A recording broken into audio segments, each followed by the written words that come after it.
Hello mga kayoyo, meron tayong bagong video kung saan tayo ay magfo-food trip. Nakikita nyo naman, for the ihaw, ganon.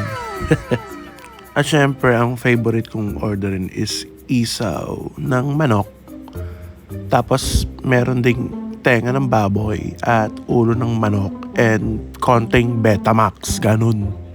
Dito lang niya malapit sa amin, sa kanto mismo namin. Ayan. So, minotor ko na kasama ko si Tisoy para mabilis lang. Kaya naman lakarin pero tinatamad eh.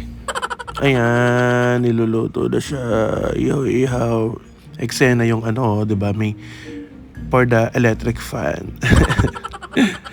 Siyempre, para di ba, hindi ka natama rin mag-pipe-pipe. Instant electric fan. Pak, apoy-apoy. Dagatang apoy, charot. So ayan, kain na tayo. Dito na ako sa bahay. Syempre, pak na pak ang rice. Together with the suka and the sweet and chili sauce. Pinaghahalo ko na. Tikman natin yung Betamax. Sarap, in fairness. May times kasi na yung ibang ihawan, medyo malansa yung Betamax nila. Kaya minsan din ako bumibili. Pero ngayon, gusto ko i-try. And ayun nga, masarap siya in fairness. Pero for me kasi pag ihaw talaga, masarap siya pag yung bagong ihaw, bagong luto. Kaya habang mainit pa, kainin na natin together with the hot rice. And ayan, sige, sairin mo yun nasa kutsara, sayang. And for the higop ng sausawan. And this time, ayan na, yung favorite natin, tenga ng baboy. Gusto ko yung tenga ng baboy nila kasi more on taba na may konting laman. Ang ano niya, ang lasa. And yun, masarap. Syempre, minsan lang tayo kumain ng ganyan kasi baka atakihin tayo ng rayuma. Charot.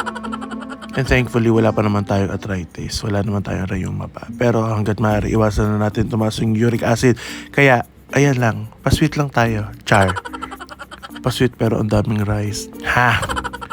Kayo ba? Anong favorite nyo? Ihaw. Comment down below. Medyo din naman ako yung ulo ng manok kasi favorite din yan ng mga dogs ko.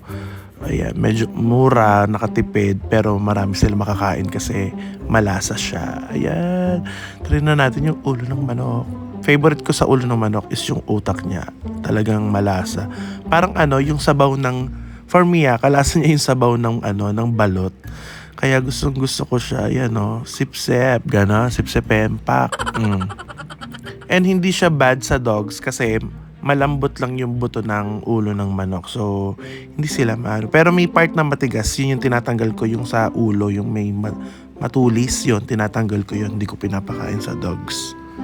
So tara, sabayan nyo na akong kumain, magkamay tayo. Syempre, dapat naghugas muna ng hands before eating, ganon. Ang sarap. Favorite ko na talaga yung tenga ng baboy. Pero may natikman din ako na tenga ng baboy na parang puro buto na lang siya. Parang yung cartilage ata tawag dun. Kamuntikan kong ilagay sa ilong ko para naka-Gore-Tex na ako. Hindi na magpaparitoke. Okay, go. Bye-bye. Thank you for watching.